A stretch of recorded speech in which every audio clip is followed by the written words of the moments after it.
Canal Sobreviva Cidadão. Estou gravando o segundo vídeo dessa série de vídeos que irei gravar. Você que ainda não assistiu o primeiro, assista para assim você entender o segundo, o terceiro, o quarto e assim por diante. O primeiro vídeo eu comecei com a afirmação de Jesus lá no início do capítulo 26 de Mateus, o qual ele relata aos apóstolos, ele afirma aos apóstolos que dali a 2 dias seria a Páscoa. E o Filho do Homem, ou seja, ele seria entregue para ser crucificado. E finalizei com o que está escrito lá no Evangelho de Marcos, que relata que os pastores alegraram-se. Agora, por que eles alegraram? Porque eles ficaram alegres, felizes. Sabe por quê? Porque Judas chegou até eles, até aquele sinédrio, aquele clero, aquela mesa diretora, aquele grupo de pastores, o qual o pastor presidente, o reverendo da época era Caifás, e perguntou a eles: o que é que vocês querem me dar para eu entregar Jesus a vocês? Para vocês verem a espécie, o tipo de pastores. Porque eu acho que o mais correto seria eles perguntar a Judas: por que você está traindo o seu mestre? Você foi um privilegiado. No meio da multidão, você foi escolhido um dos 12. Você ainda recolhe oferta. Ele trata bem. Você está agora querendo nos entregar a ele. A nós? Não, eles alegraram-se. Esse é o nível dos pastores. Naquela época. E hoje, será que mudou? Será, rapaz? Vamos lá. E depois eu vou tentar resumir o máximo possível para ver se o vídeo fica mais curto, porque eu sei que quando fica longo as pessoas terminam não assistindo o vídeo todo. Mas eu vou tentar resumir, eu creio que vocês vão entender. Foi celebrada, foi comemorada, eles comeram a Páscoa, e antes de terminar aquela cerimônia ali, naquele caso, Judas saiu e foi até o sinédrio. Até onde estavam os reverendos, os pastores, os bajuladores dos pastores ali reunidos. E disse: hoje é o dia. Hoje é aquele dia que eu fiz o pacto com vocês. Naquele dia que vocês alegraram-se, me deram aquelas 30 moedas de prata. Agora, será que os sacerdotes, os pastores daquela época, trabalharam para conseguir aquelas 30 moedas para pagar pela traição de Judas? Será que ou foi oferta? Ou foi os irmãos daquela época, que você me entenda, que eu estou relacionando aquela época com a nossa? Será, rapaz? Será? E foi isso que aconteceu. E eles enviaram uma grande multidão acompanhando Judas. Agora lá em João 18 nos diz que Judas conhecia aquele local, o Getsêmani, que é o mesmo que o Monte das Oliveiras, que em João também refere-se como além do ribeiro de Cedron, onde havia um horto, aquele jardim. Judas e os apóstolos e Jesus já havia estado outras vezes ali. Então Judas sabia que quando terminasse aquela cerimônia, ali onde eles estavam a se alimentar, como a Páscoa ali, Jesus iria para o Monte das Oliveiras, e Judas disse: eu sei onde é. E os pastores daquela época enviaram uma grande multidão. Está aí em Mateus 26. É só você ler o capítulo todo que você entenderá e verá. O versículo diz bem assim: E Judas foi acompanhado por uma grande multidão armada com espadas e porretes, essa multidão vinda da parte dos pastores, dos principais dos sacerdotes. Agora preste atenção. Enquanto os pastores estão alegrando-se, enviando uma multidão armados, agora para prender quem? Para prender Jesus Cristo. Jesus só fazia o bem. Jesus fazia uma mãe aflita, uma viúva que tinha que perder o seu único filho, pois o marido já tinha morrido, que fazia ela voltar para casa feliz com o seu filho vivo. Jesus multiplicava pão e peixe para alimentar as pessoas.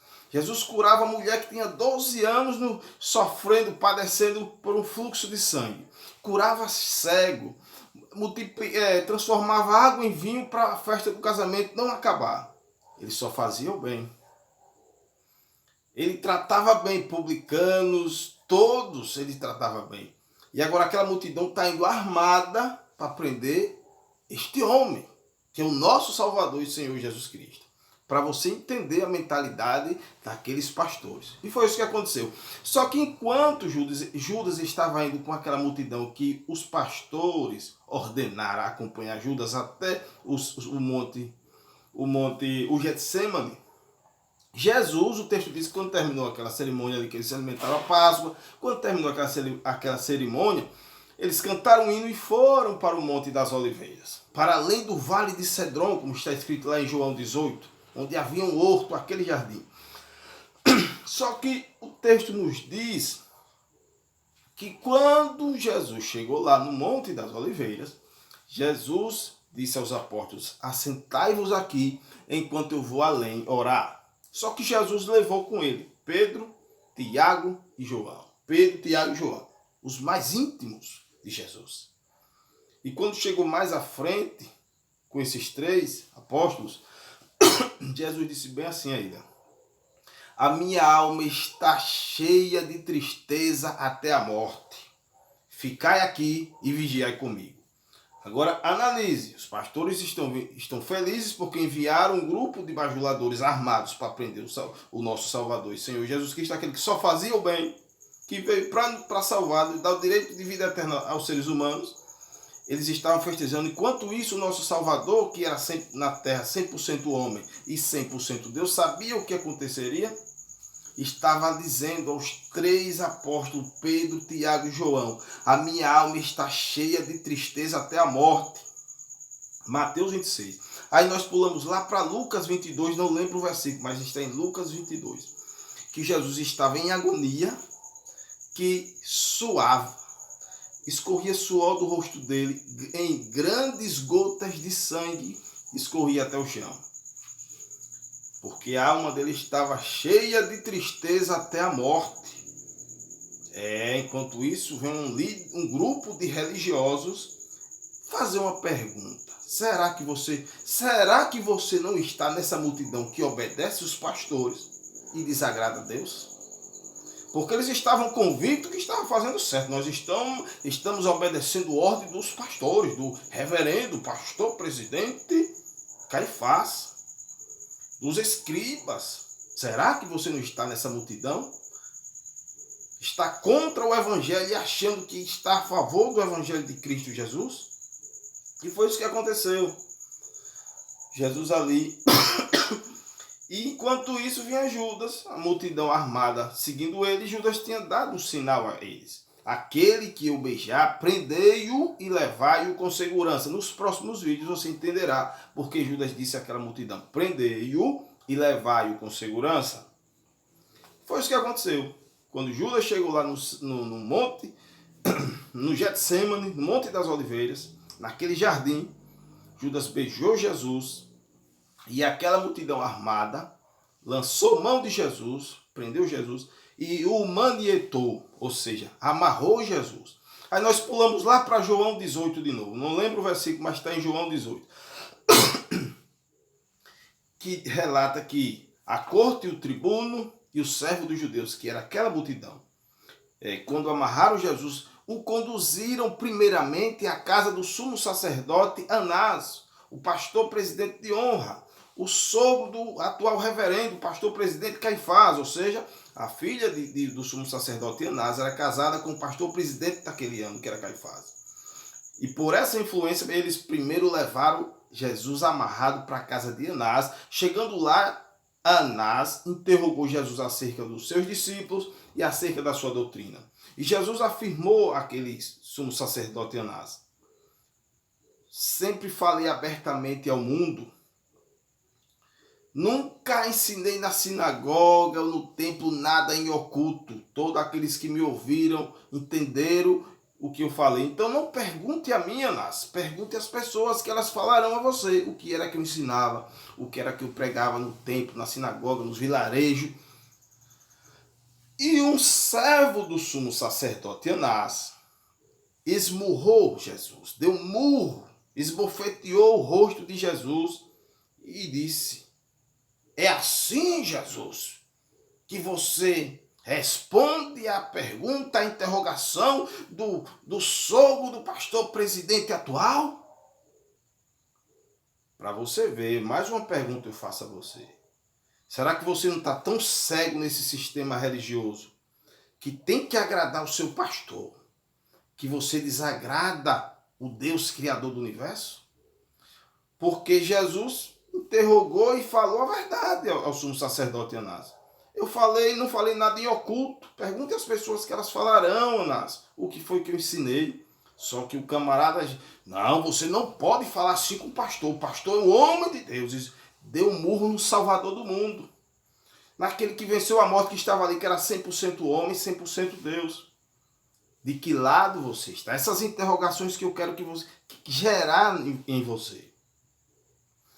E vamos lá. Aí o que foi que aconteceu? Anás enviou Jesus amarrado, manietado, para a casa do genro dele, que era casado com a filha dele, que era o reverendo, o padre daquele ano, o pastor, o sumo sacerdote, pastor presidente daquele sinédrio, daquele clero, daquela mesa diretora, daquela diretoria. Eu sou redundante porque eu quero gerar em você, estou sendo redundante nesses vídeos, para gerar essa interrogação em você, aprender com o Evangelho de Cristo. E foi isso que aconteceu. Jesus foi levado amarrado para a casa de Anás, e agora Jesus está sendo levado amarrado da casa de Anás para a casa do presidente, pastor presidente Caifás. Aí está em João 18. Aí nós voltaremos agora lá para Mateus 26. Que diz que na casa do pastor presidente Caifás, do sumo sacerdote Caifás, estavam reunidos os principais dos sacerdotes, todos eles, o atual que era Caifás e os anteriores. Estavam reunidos os escribas, aqueles que escreviam a lei de Moisés e interpretavam a lei de Moisés, os doutores da lei, os especialistas da lei, os escrivãos, aqueles que criaram aquele sistema complicado conhecido como a tradição dos anciãos e os anciãos do povo, ou seja, todo aquele conselho estava reunido na expectativa que Jesus estava vindo amarrado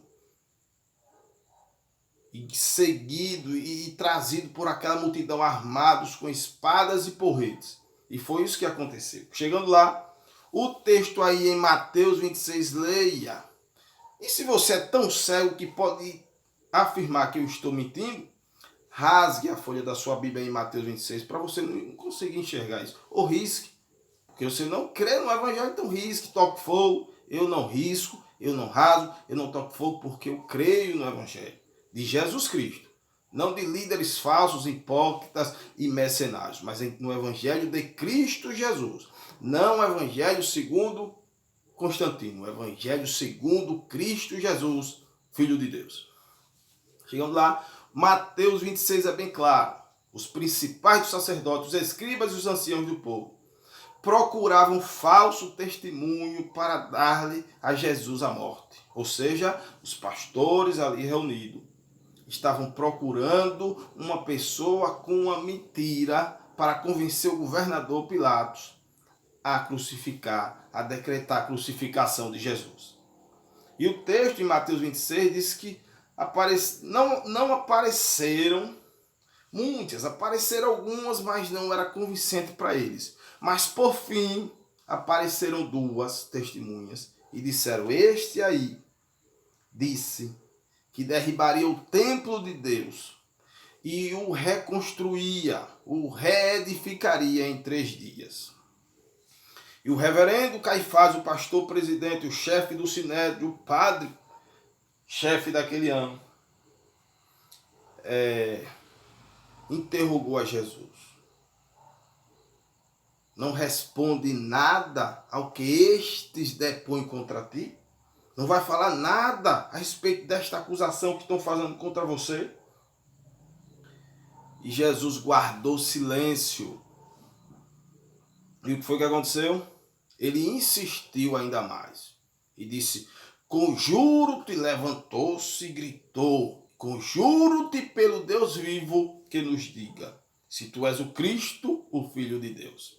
Na versão NVI, o versículo diz lá que o pastor presidente Caifás levantou-se e disse: conjuro-te pelo Deus vivo, ou seja, ordeno a você que diga, exijo que você diga se tu és o Cristo, o Filho do Deus vivo. E Jesus disse, tu, reverendo Caifás, líder, pastor, padre do sistema religioso judaico, que se diz conhecedor do evangelho, que está aí reunido com os escribas para impor fardos às pessoas que vocês não levam. Que o próprio Jesus já tinha chamado eles de raças de víbora, de guias cegos.